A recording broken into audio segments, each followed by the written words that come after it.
A lot of people come into this business thinking it's going to be easy and they're going to make a lot of money. But the truth is, it's not as easy as it seems, and a lot of people fall within the first few years. So in this video, I'm going to share with you some of the most common mistakes to avoid and the most costly mistakes so that you can get the best start when starting a video production company.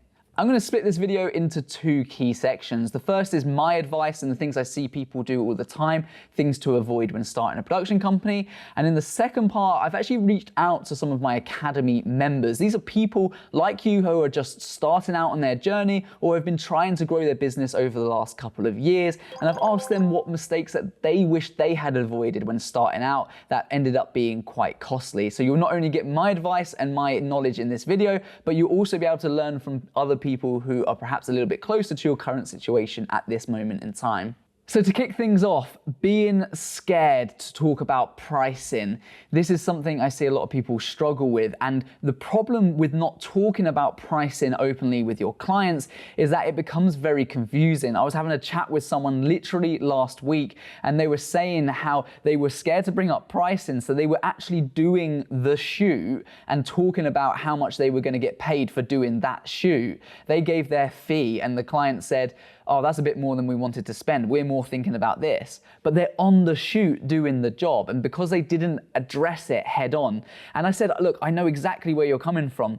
I was in that position where I was too scared to talk about pricing because of my fear of losing the project or losing that client or losing the work. So I didn't talk about pricing. And then it came round to kick me in the teeth when we actually done the project because I got underpaid for what I would have wanted to do the job for. So you can see how it doesn't actually make any sense, and it's counterproductive to not talk about price, because if you bring it up soon enough and they say no, then that's fine. You don't have to do the job. But if you don't bring it up, you could end up really screwing yourself over in the long run. So don't be afraid to bring up pricing.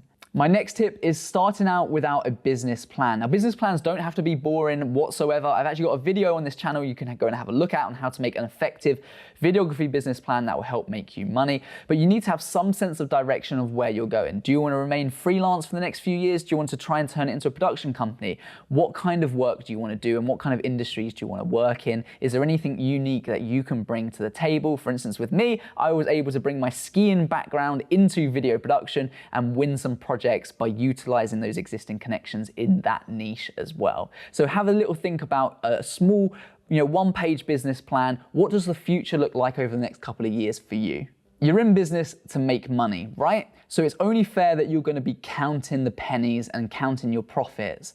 However, if you focus on this too early on in your business, you're going to really stump your growth because you're only going to be looking at the bottom line. And the most important thing in those first few years is building up a solid portfolio. And you're going to do the best job if it's something you're passionate about. So don't focus too much on those profits in the first few years. Really focus on delivering the best possible work for your clients, and that's going to shine through and through your business and help you land those higher paying clients. It's often been said on this channel, before you land a 5K project, you need to show them something that looks like a 5K project. So if you're pitching for, $5,000 project for a music video, when you're in those conversations, that client's going to want to see something that resembles 5K's worth of value. And the only way you can sometimes do that is through passion projects or just by giving your all into every project you do for any client. Now, something that's going to mean that you're going to lose a lot of clients, and this is something that I faced early on in my career. I couldn't understand why clients weren't coming back to me, and that's because I focused too much on what I wanted and not enough on what the client wanted.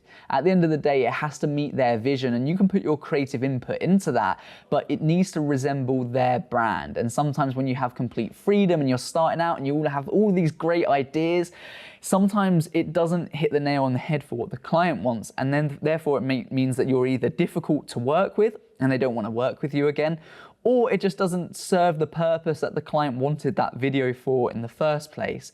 And that really didn't become obvious to me until I had lost a few clients and wondered why they weren't coming back to me. And it's because I noticed that I just simply wasn't listening to what they wanted, and I was just showing them everything that I could do and all of the cool things that I thought would be cool to shoot. Okay, so my final 2 tips before I move on to what my Academy members have to say, and that is focusing too much on the equipment side of things rather than what you're actually producing. Now, for anyone that's been around this channel long enough, you'll understand that I constantly talk about investing in your knowledge and your ability first and getting the best clients first before you get the best equipment. There's this common misconception that by having the best camera, it means you can charge more.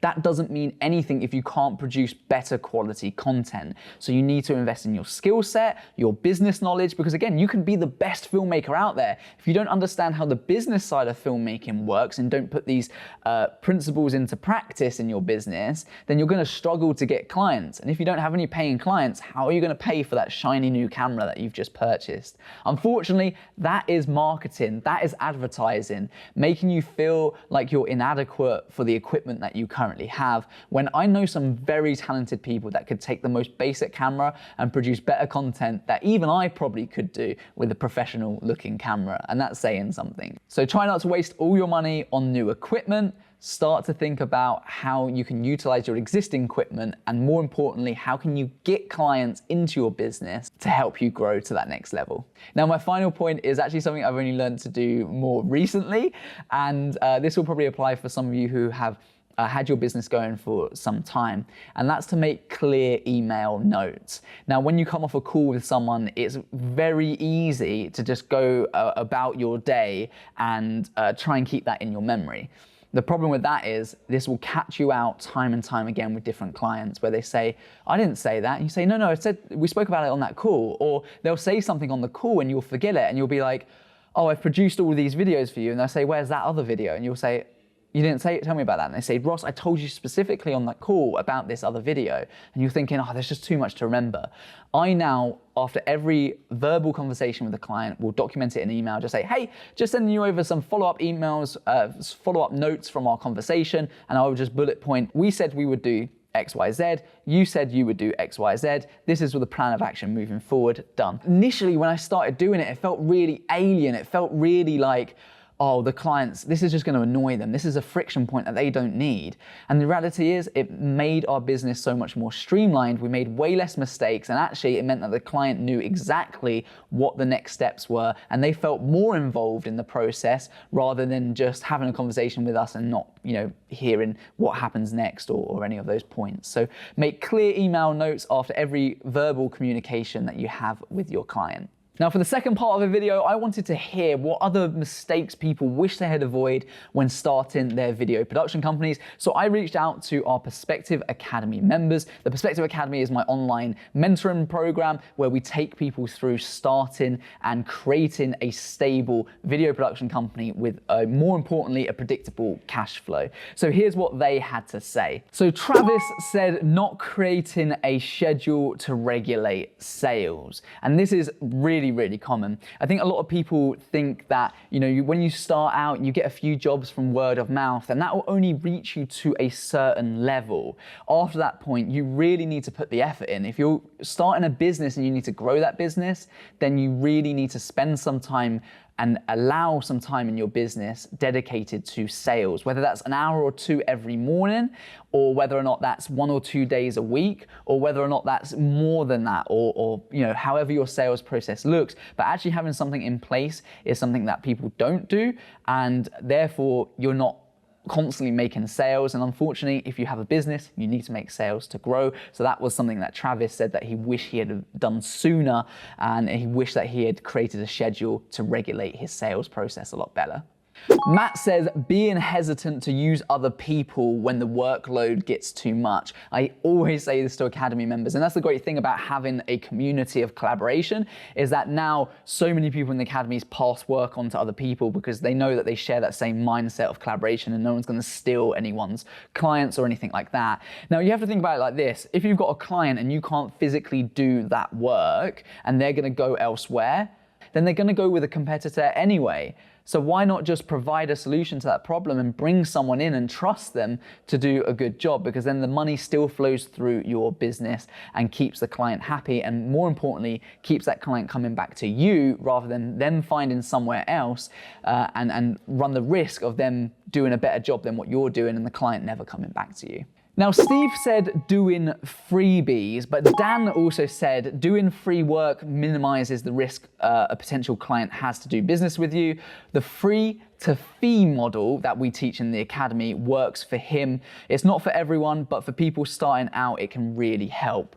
Now, here's a thing, and actually, I think what the problem that Steve faced earlier on in his growth of the production company is doing too much free work. You'll run the risk of a lot of people just saying, can you do this for some exposure? Can you do this for some experience? Can you do this for your portfolio? Basically, can you keep doing these projects for free? Now, there has to be an understanding of going from free to fee where you can actually pay for a fee. And you have to weigh that up with that client. Are there more projects on the table where you will do this initial job for free to show what you're about, but next time round you can charge for it? And it's up to you to stop that continual cycle of just working for people for free all the time. Now, we're not above this, and I think there's so many creators out there that say never do work for free, you'll devalue yourself. The reality is you will never get a job in the fitness industry if you don't have a fitness portfolio. How can you expect a fitness brand to want to work with you if you don't have anything relevant to what they want? Or even worse, if you show them, I don't know, something from your food and beverage portfolio, how's that going to correlate with what they want? So every time we enter a new market, I actually still use this method. We'll maybe do some free or passion projects to build up a portfolio before we then start looking for more paid work. Mike mentioned not utilizing project management tools. He's now decided to use Asana, and he loves the interface and workflow because it means that he's constantly able to see what tasks have been completed within certain projects and what tasks still basically need to be done. And that's something that's really important. You'll feel overwhelmed, and actually when you start to drop the ball in certain areas, if you drop the ball with a client, they're not going to come back to you, and that's really detrimental to growth. So that's obviously a mistake that Mike has wanted to avoid. He's also mentioned not investing in mentors a lot sooner. The whole point of him learning from a mentor is that they're a few steps ahead of you, and you can learn from them and actually deal with them on a one-to-one level or a bespoke program where you can actually start to learn from them a lot quicker rather than having to try and take the information that that mentor has learned from me. For instance, me, I've had to learn lots of things the hard way, the long road of trial and error over lots of years of doing this, learning from people on YouTube, learning from other mentors in different industries, so on and so forth. Whereas you can just go to one person who has already collated all of that information and just take the most important things that are specific to you. So having a mentor does help obviously fast track that as well. Finally, Kane lists a few things here. He says not doing outreach, being afraid to spend money, and getting too comfortable with my skill set and not continuing to learn and grow. So let's just quickly tackle that. Not doing outreach, yes, we've already mentioned. Not doing sales is something that people are really fearful about. Creatives are great at creating good content, but often they struggle with the business side of filmmaking. That's why we developed this channel. So you need to make sure you're constantly doing sales. A big mistake he also said that he made was being afraid to spend money. You have to let go of money. Now, it's really easy to let go of money when you're talking about buying a new camera, but it's often harder to let go of money when you're talking about going to a seminar or an event or enrolling in a program or some kind of mentorship, because there's not a tangible product that you're getting. But the information you're learning is information that should stay with you forever. But unfortunately, it will take you time to implement that information. So therefore, people would much rather spend, 10 grand on a brand new camera rather than spend 2 grand investing in their own knowledge that's going to help them make the money to buy that camera, if that makes sense. And the final point he made was getting too comfortable with my skill set and not continuing to learn and grow. That kind of moves in with that. But even as creatives, we all hit a plateau from time to time where we just get comfortable. We go with the easy option. We work with the same type of clients where we can just go in and do a job and we know it will hit a certain standard. Sometimes we really need to look at other creators. Austin Paul is a great example in the product world. His stuff is absolutely amazing. Now, we don't deal too much in product products, but if I was going to aspire to shoot content, it would be something like that.